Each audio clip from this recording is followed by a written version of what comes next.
সেই রাতের কথা কল্পনা করুন। মদিনার আকাশে ঘন অন্ধকার, খেজুর গাছের পাতায় ঠান্ডা বাতাস।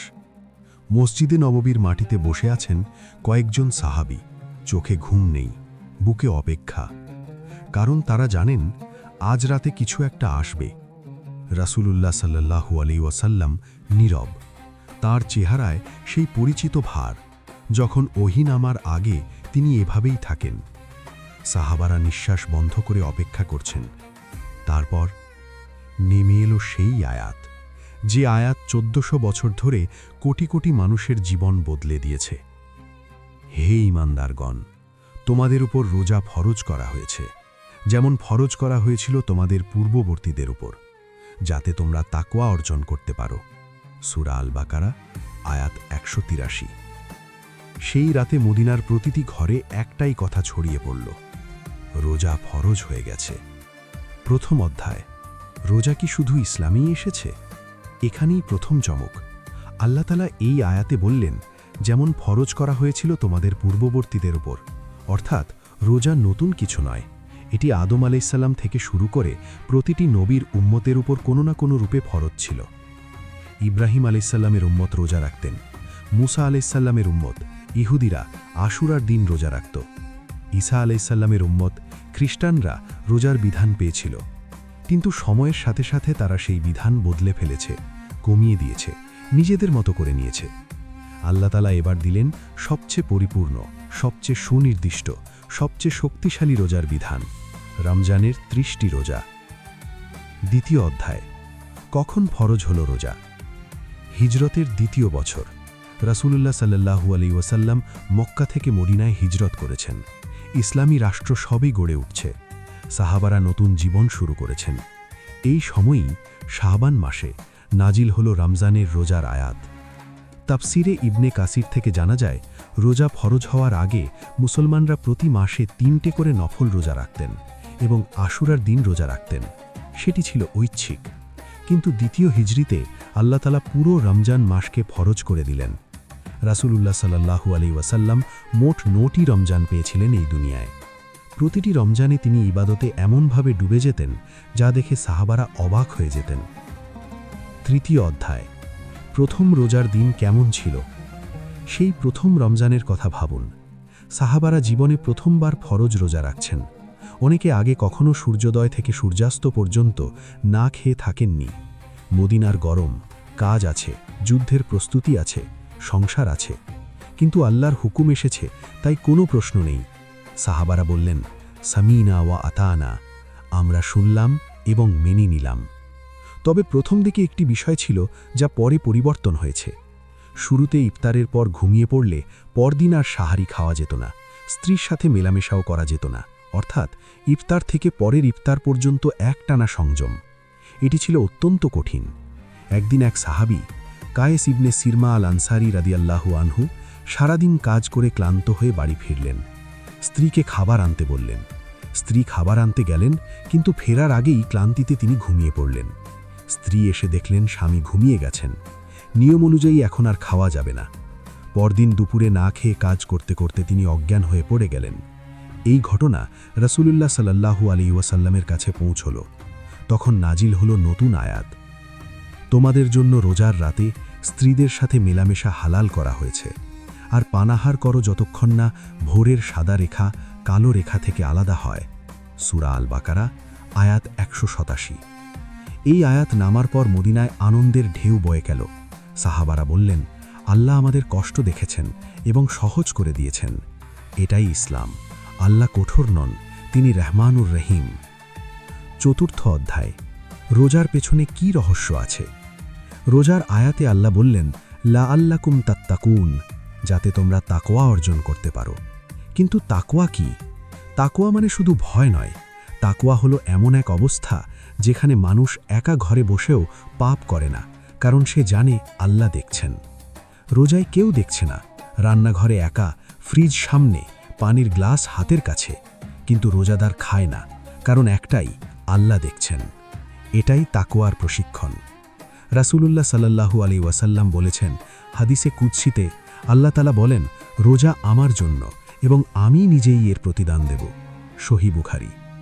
পৃথিবীর প্রতিটি ইবাদতের প্রতিদান নির্দিষ্ট, নামাজের এত সওয়াব, হজের এত সওয়াব, কিন্তু রোজার প্রতিদান আল্লাহ নিজে দেবেন, কোনো পরিমাপ নেই, কোনো সীমা নেই। কারণ রোজা এমন এক ইবাদত যা শুধু আল্লাহর জন্যই করা সম্ভব। নামাজ লোক দেখানো যায়, দান লোক দেখানো যায়, কিন্তু রোজা একা ঘরে বসে না খেয়ে থাকা, এটি শুধু আল্লাহই জানেন। পঞ্চম অধ্যায়, রমজান কেন বেছে নেওয়া হলো? আল্লাহ তাআলা 12টি মাসের মধ্যে রমজানকেই কেন বেছে নিলেন? কারণ আল্লাহ তাআলা নিজেই বলেছেন, রমজান মাস, যে মাসে কুরআন নাজিল করা হয়েছে মানুষের জন্য হিদায়েত হিসাবে। সূরা আল বাকারা আয়াত 185। রমজান মাস হল কুরআনের মাস। এই মাসেই লাইলাতুল কদরে প্রথম কুরআনের আয়াত নাজিল হয়েছিল। এই মাসকে রোজার মাস বানানো হয়েছে যাতে মানুষ পেট খালি রেখে কুরআনের সাথে সম্পর্ক গড়ে। ক্ষুধার্ত মানুষ বেশি মনোযোগী হয়, ভরা পেটে মানুষ আলস্যে ডুবে যায়। রোজাদারের মন থাকে সজাগ, হৃদয় থাকে নরম। এই অবস্থায় কুরআন পড়লে সরাসরি বুকে গিয়ে লাগে। এছাড়াও এই মাসে শয়তানকে শিকলে বেঁধে রাখা হয়। রাসূলুল্লাহ সাল্লাল্লাহু আলাইহি ওয়াসাল্লাম বলেছেন, রমজান এলে জান্নাতের দরজা খুলে দেওয়া হয়, জাহান্নামের দরজা বন্ধ করা হয়, শয়তানকে শিকলে বাঁধা হয়। সহিহ বুখারী। তাহলে প্রশ্ন আসে, শয়তান বন্দী থাকলেও মানুষ পাপ করে কেন? উত্তর হল, শয়তান বন্দী, কিন্তু নফস বন্দী নয়। মানুষের ভেতরের খারাপ ইচ্ছা, লোভ, রাগ, এগুলো তার নিজের। রমজান সেই নফসকে নিয়ন্ত্রণ করার প্রশিক্ষণ। ষষ্ঠ অধ্যায়, সাহাবারা রোজা কিভাবে রাখতেন? রাসূলুল্লাহ সাল্লাল্লাহু আলাইহি ওয়াসাল্লামের সাথে যে সাহাবারা রোজা রেখেছিলেন তাদের অবস্থা আমাদের মতো ছিল না। আমাদের আছে ফ্রিজ ভর্তি খাবার, এসি ঘর, আরামদায়ক বিছানা। তাদের ছিল খেজুর আর পানি, মাটির ঘর, মদিনার প্রচণ্ড গরম এবং কোনো কোনো সময় যুদ্ধের ময়দান। হ্যাঁ, সাহাবারা রোজা রেখে যুদ্ধ করেছেন। বদরের যুদ্ধ হয়েছিল রমজান মাসে, দ্বিতীয় হিজরিতে, রমজানের 17তম রাতে। 313 জন রোজাদার সাহাবী ক্ষুধার্ত, পিপাসার্থ 1000-এর বেশি কুরাইশ বাহিনীর বিরুদ্ধে দাঁড়িয়েছিলেন এবং জিতেছিলেন। কারণ তারা জানতেন, পেট খালি থাকলেও ঈমান খালি নেই, শরীর দুর্বল হলেও আল্লাহর সাহায্য দুর্বল নয়। মক্কা বিজয়ও হয়েছিল রমজান মাসে, 8ম হিজরিতে। 10,000 সাহাবীর বিশাল বাহিনী রোজা রেখে মক্কার দিকে রওনা হয়েছিলেন। পথে রাসূলুল্লাহ সাল্লাল্লাহু আলাইহি ওয়াসাল্লাম রোজা ভেঙে ফেলেন এবং সাহাবাদেরও ভাঙার অনুমতি দেন, কারণ সামনে কঠিন যুদ্ধ। কিন্তু অনেক সাহাবী তবুও রোজা রাখলেন, ভালোবাসা থেকে। সপ্তম অধ্যায়, রোজার 3টি স্তর। ইমাম গাজ্জালী রাহিমাহুল্লাহ তার বিখ্যাত গ্রন্থ ইহইয়া-উদ-দ্বীনে রোজার 3টি স্তর বর্ণনা করেছেন। প্রথম স্তর, সাধারণ রোজা, শুধু পেট আর যৌনতা থেকে বিরত থাকা, এটি মিনিমাম রোজা। দ্বিতীয় স্তর, বিশেষ রোজা, পেট বন্ধের সাথে চোখ, কান, জিভ, হাত, পা সব অঙ্গকে পাপ থেকে বিরত রাখা, মিথ্যা না বলা, গীবত না করা, হারাম না দেখা। রাসূলুল্লাহ সাল্লাল্লাহু আলাইহি ওয়াসাল্লাম বলেছেন, যে ব্যক্তি মিথ্যা কথা ও মিথ্যা কাজ ছাড়ল না, আল্লাহর কোনো দরকার নেই সে পানাহার ছাড়ুক। সহিহ বুখারী। তৃতীয় স্তর, বিশেষদের বিশেষ রোজা, হৃদয়কেও রোজা রাখানো, দুনিয়ার চিন্তা থেকে মন সরিয়ে আল্লাহর দিকে পুরোপুরি মনোযোগ দেওয়া। এই স্তরের রোজা নবী ওলি আউলিয়াদের। অষ্টম অধ্যায়, লাইলাতুল কদর, রমজানের মুকুট। রমজানের শেষ 10 রাতে আছে সেই রাত, লাইলাতুল কদর। আল্লাহ তাআলা বলেছেন, লাইলাতুল কদর 1000 মাসের চেয়ে উত্তম। সূরা আল কদর। 1000 মাস মানে 83 বছর 4 মাস। একটি রাতের ইবাদত 83 বছরের ইবাদতের চেয়ে বেশি।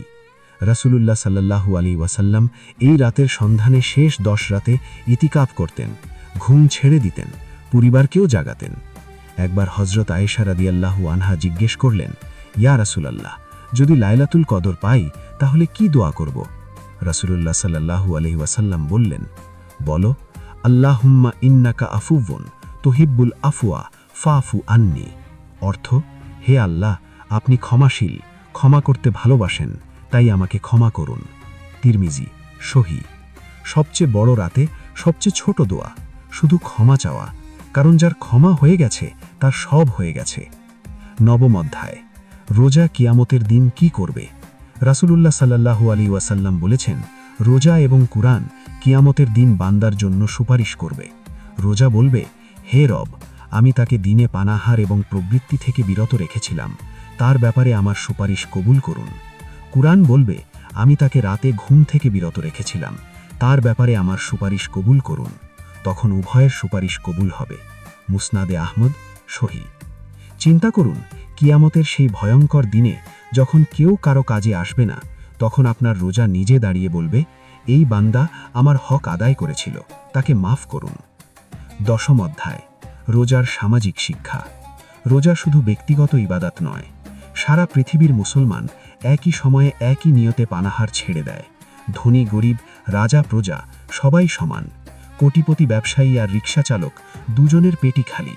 এটি শেখায় সমতা, আল্লাহর কাছে সম্পদ নয়, তাকওয়া দিয়ে মাপা হয়। সহমর্মিতা, ধনীরা যখন ক্ষুধার কষ্ট বোঝে, তখন গরিবের জন্য মন নরম হয়। ধৈর্য, 1 মাস নিজেকে নিয়ন্ত্রণ করার অভ্যাস, বাকি 11 মাস কাজে লাগে।